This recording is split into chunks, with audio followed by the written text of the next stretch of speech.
Hello student, तो कैसे हैं आप लोग। उम्मीद करता हूं कि आप सभी बहुत ही अच्छे होंगे।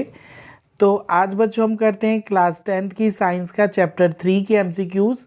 और आप सभी बच्चे जो भी इस वीडियो को देख रहे हैं 2 से 3 बार ज़रूर देखें, क्योंकि आपके बोर्ड के जो क्वेश्चन हैं ज़रूर इसमें से पूछे जाएंगे। ठीक है बच्चों, तो सबसे पहले क्वेश्चन की बात करते हैं। किसे केरोसिन तेल में डुबोकर रखा जाता है। क्वेश्चन नंबर 1 की बात करते हैं। तो पहला है सोडियम, फिर है पोटेशियम। सी ऑप्शन में दोनों दे रखा है, ए बी बहुत, और डी है कोई नहीं।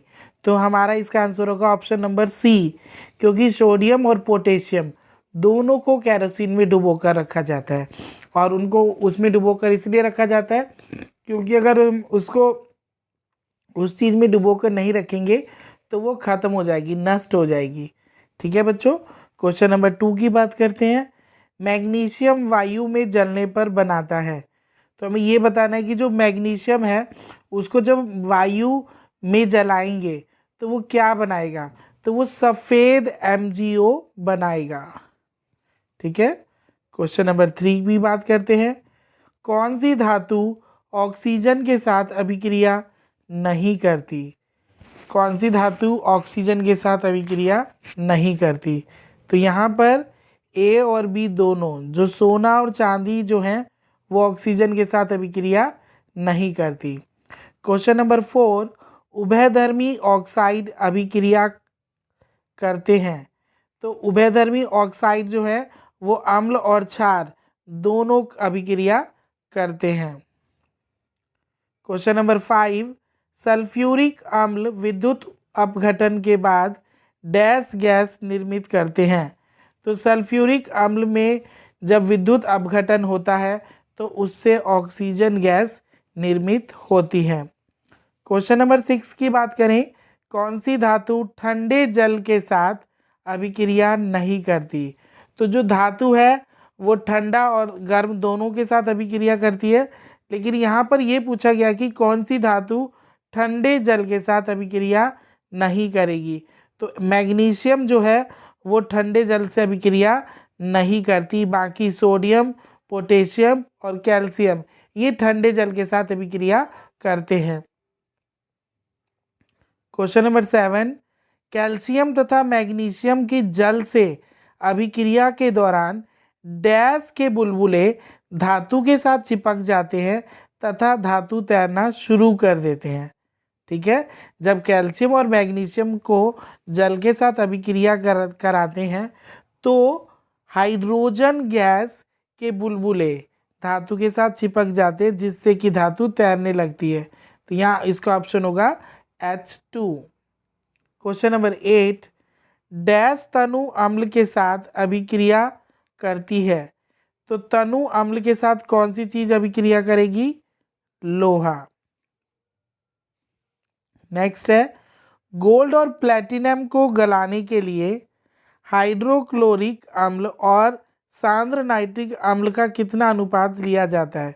तो पहले हाइड्रोक्लोरिक की बात हो रही है, फिर नाइट्रिक अम्ल की बात हो रही है। तो हाइड्रोक्लोरिक की बात करें पहले तो उसका आंसर होगा 3:1। ठीक है, अगर नाइट्रिक अम्ल की बात पहले होगी तो 1:3 होगा।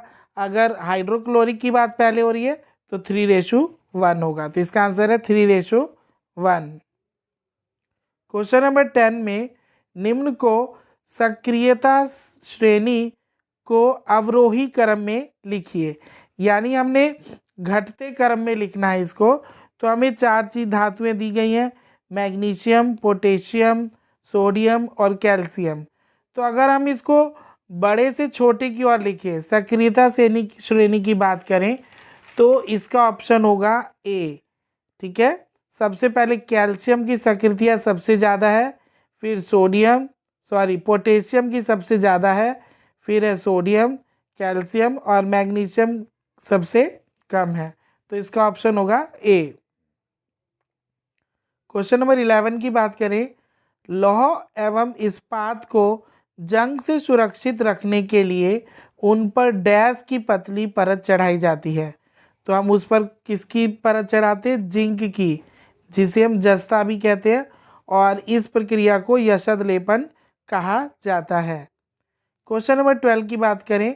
सूक्ष्म मात्रा में डैश का मिश्रण करने पर लोहा कठोर और प्रबल हो जाता है। तो अगर हम लोहे में कार्बन अगर मिला दें थोड़ी सी मात्रा में तो ये और ज़्यादा कठोर हो जाता है। क्वेश्चन नंबर 13, लोहे में किसे मिलाने पर वह स्टेनलेस स्टील बन जाता है। तो लोहे को अगर हमें स्टेनलेस स्टील बनाना है ताकि उसमें जंग लगे तो इसके लिए हमें निकेल और क्रोमियम दोनों चीज़ें मिलानी होगी। तो इसका मतलब है कि ऑप्शन सी इसका आंसर होगा। 14th की बात करें, पीतल एक मिश्र धातु है।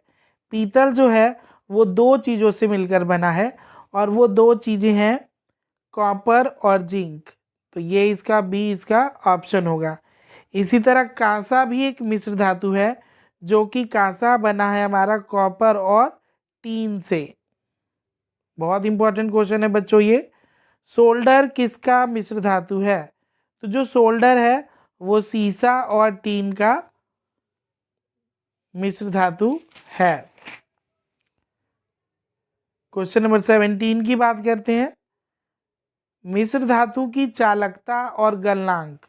जो मिश्र धातु होती है उसकी चालकता और जो उसका गलनांक है वो क्या होता है। तो वो शुद्ध धातु की अपेक्षा कम होते हैं। ठीक है, जो मिश्र धातु की विद्युत चालकता और गलनांक जो है वो शुद्ध धातु की अपेक्षा कम होती है। आइए हम चलते अपने सपोर्ट मटेरियल के, जो कि आप लोगों को स्कूल से ही मिला होगा। उसमें भी कुछ क्वेश्चंस दिए गए हैं, हम उसको भी कर लेते हैं। सपोर्ट मटेरियल में देखिए पहला क्वेश्चन है, इनमें से कौन सी धातु विद्युत अपघटनी अपचयन द्वारा प्राप्त होती है।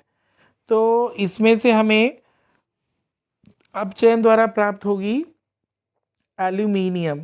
ठीक है बच्चों, हाँ जी। नेक्स्ट है, सीनाबार कौन सी धातु का अयस्क है। तो जो बच्चे सीनाबार है वो मरकरी को पारद भी कहते हैं। बहुत इंपॉर्टेंट क्वेश्चन है बच्ची सेकंड वाला। सीनाबार कौन सी धातु का अयस्क है। तो सीनाबार अयस्क है मरकरी का। क्वेश्चन नंबर 3, निम्नलिखित में से कौन विद्युत का चालक नहीं है। मतलब किसके द्वारा विद्युत नहीं होगा। तो ठोस KCl द्वारा नहीं होगा। क्वेश्चन नंबर 4, इनमें से कौन आयनिक यौगिक नहीं है। तो आयनिक यौगिक जो नहीं है वो है हमारा फोर्थ का बी पार्ट। ठीक है बच्चों, हाँ जी। 5th की बात करें, कौन सी धातु का संबंध हीमोग्लोबिन के साथ है। हीमोग्लोबिन के साथ सभी देखिए, तो हीमोग्लोबिन का जो संबंध है वो लौह के साथ होता है। नेक्स्ट है, द्रव अधातु है। अब हमें 4 ऑप्शन दे रखा है और उसमें से हमें ये बोला है कि वो द्रव भी है और अधातु भी है। तो द्रव और अधातु की बात होगी तो वो ब्रोमीन है। ब्रोमीन जो है वो लिक्विड में भी मिलता है हमें और ये अधातु भी है। नेक्स्ट है, पीतल के लिए सही विकल्प का चयन कीजिए। तो जो पीतल है हमारा वो कॉपर और जिंक से मिलकर बनता है। तो copper and zinc. Question number 8, iron sulphate के जलीय विलयन का रंग होता है। तो आयरन सल्फेट के जलीय विलयन का रंग होता है ग्रीन कलर। ठीक है, अब आ जाइए हम चलते हैं अपने केस स्टडी के क्वेश्चंस पे। तो सबसे पहले आप जो स्क्रीन पे दिया गया है इसे बहुत अच्छी तरह पढ़ेंगे और हर चैप्टर की केस स्टडी को बहुत ध्यान से आप लोगों ने तैयार करना है। सबसे पहला क्वेश्चन दिया है कि उपधातु को पहचानिए। हमारे पास 4 ऑप्शन है, कार्बन, सिलिकॉन, हीलियम और मरकरी। तो इसमें अगर उपधातु की बात करें तो वो है कार्बन।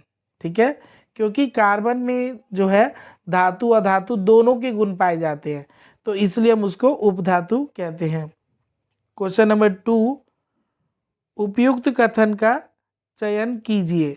तो आपके पास 4 ऑप्शन दिए गए हैं। पहला इन्होंने कहा है कि धातु अम्लीय ऑक्साइड बनाते हैं। तो गलत है, ये सही नहीं है। नेक्स्ट है, अम्लीय वर्षा का कारण धातु ऑक्साइड है। ये भी नहीं है। सभी धातुएं गर्म पानी के साथ अभिक्रिया करती हैं। तो इसका ऑप्शन नंबर हो गया हमारा सी। जितनी भी धातुएं हैं वो गर्म पानी के साथ अभिक्रिया करती हैं। नेक्स्ट है, पृथ्वी की भूपट्टी में किस धातु की मात्रा सबसे अधिक है? तो पृथ्वी की भूपट्टी पर हमें एल्यूमिनियम सबसे ज़्यादा देखने को मिलता है, तो इसका आंसर होगा एल्यूमिनियम। क्वेश्चन नंबर 4, सोने का प्रयोग आभूषण बनाने में क्यों किया जाता है? तो जो सोना है बच्चे, वो बहुत ही उत्कृष्ट धातु है और ये बहुत ही आघातवर्धनीय और तन्य होती है और लंबे समय तक चमक बनाए रखती है, जल्दी से जंग नहीं लगता। तो इसलिए सोना के आभूषण बनाने में हम सोने का यूज़। नेक्स्ट है, विद्युत तार बनाने के लिए किस धातु का उपयोग किया जाएगा? तो विद्युत तार बनाने के लिए हम एल्यूमिनियम का भी करते हैं, और अगर ऑप्शन में तांबा हो या फिर चांदी हो, चांदी का भी यूज़ करते हैं। ठीक है बच्चों, हाँ जी, पीबी का नहीं करते, बस ये याद रखना कि पीबी नहीं है। तो आपको इसी तरह की और वीडियो चाहिए तो आप सभी बच्चे मेरे चैनल को सब्सक्राइब करें, शेयर करें, बेल आइकन जरूर दबाएं ताकि आने वाली हर वीडियो आपको मिल सके। और साथ ही साथ लगभग मैंने अपने चैनल पे लेसन 1, 2, 3 साइंस के जो हैं वो डाल दिए हैं। आप सभी वीडियोस को जाके 2-2, 3-3 बार देखिए ताकि आपके बोर्ड में बहुत अच्छे मार्क्स आएँ। और बेस्ट ऑफ लक सभी बच्चों को बोर्ड एग्ज़ाम के लिए। बाय बाय बच्चों।